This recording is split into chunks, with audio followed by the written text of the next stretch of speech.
Nós sabemos que os ácidos nucleicos são os responsáveis pela transmissão de características hereditárias, mas só após mais de 50 anos destrinchando essas moléculas, aprendemos a editar elas com o intuito de manipular o resultado final, surgindo assim o CRISPR, que nos permitiu fazer com pouco investimento em um dia o que se demorava meses. Tudo começa na década de 80, quando cientistas japoneses encontraram um grande número de sequências palindrômicas repetidas em uma região do DNA bacteriano, ou seja, sequências das moléculas de base que eram encontradas da forma contrária em uma outra parte da molécula. Os cientistas, no entanto, não entenderam o sentido daquilo, já que elas não podiam ser transcritas pela célula, mas mesmo assim fizeram um relato da descoberta e com o tempo outros pesquisadores encontraram aglomerados semelhantes no DNA de outras bactérias. Eles deram um nome a essas sequências, repetições palindrômicas curtas agrupadas regularmente interespaçadas, ou CRISPR. De 2007, a função dessas sequências CRISPR era realmente um mistério.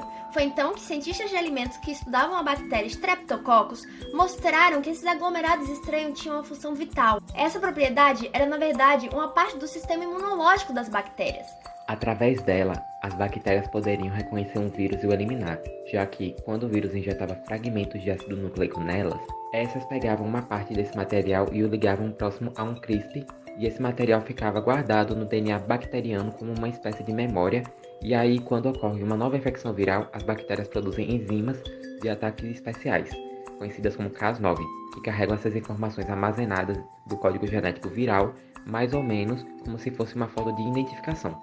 Quando essas enzimas encontram um vírus, elas verificam se o RNA do vírus corresponde ao que está na foto. Se houver uma correspondência, a enzima começa a cortar o DNA do vírus para neutralizar a ameaça. Agora imagina se nós fôssemos capazes de usar essa edição genética para pegar parte do material que queremos e tirá-lo da célula. Foi então que em 2012, Charpentier e Doudna, que estavam intrigadas sobre como o sistema CRISPR-Cas9 realmente funcionava, lançaram uma espécie de manual de como usar o CRISPR, um sistema para cortar qualquer genoma em qualquer lugar que eles quisessem. Os cientistas haviam descoberto que poderiam enganar a proteína Cas9, alimentando-a com RNA artificial. Quando eles faziam isso, a enzima procurava qualquer coisa com o mesmo código genético, não apenas vírus, e começava a cortar, fazendo com que se abrisse um universo de possibilidades no campo de edição genética, podendo-se utilizar essa técnica em qualquer organismo. A essência do CRISPR então é simples. É uma técnica de engenharia genética onde encontramos pedaços específicos de DNA dentro de uma célula e depois alteramos esse pedaço. No entanto, em fevereiro de 2013, Feng Zhang mostrou que o Cas9 poderia ser usado para editar os genomas de células cultivadas de camundongos ou células humanas.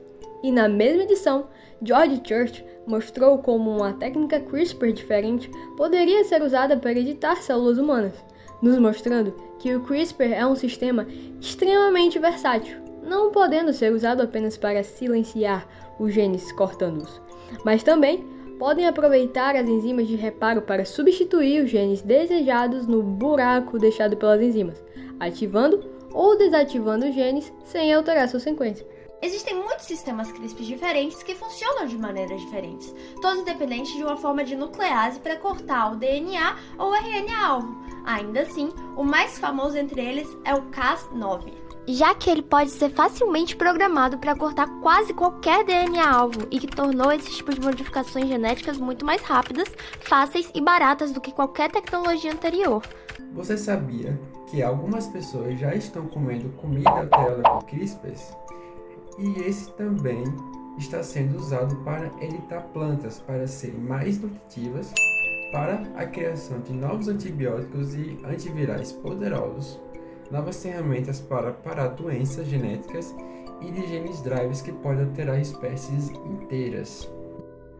Agora, de uma maneira muito precisa, barata e fácil, que pode custar apenas $75 e levar apenas algumas horas, nós conseguimos editar os genes, mas até onde editar genes será ético? Será que estamos nos deparando com um futuro onde criaremos bebês sem condições genéticas debilitantes? Bom, apenas o tempo e a genética podem nos dar essa resposta. Mas até lá, continuaremos sendo a primeira espécie capaz de controlar a própria evolução.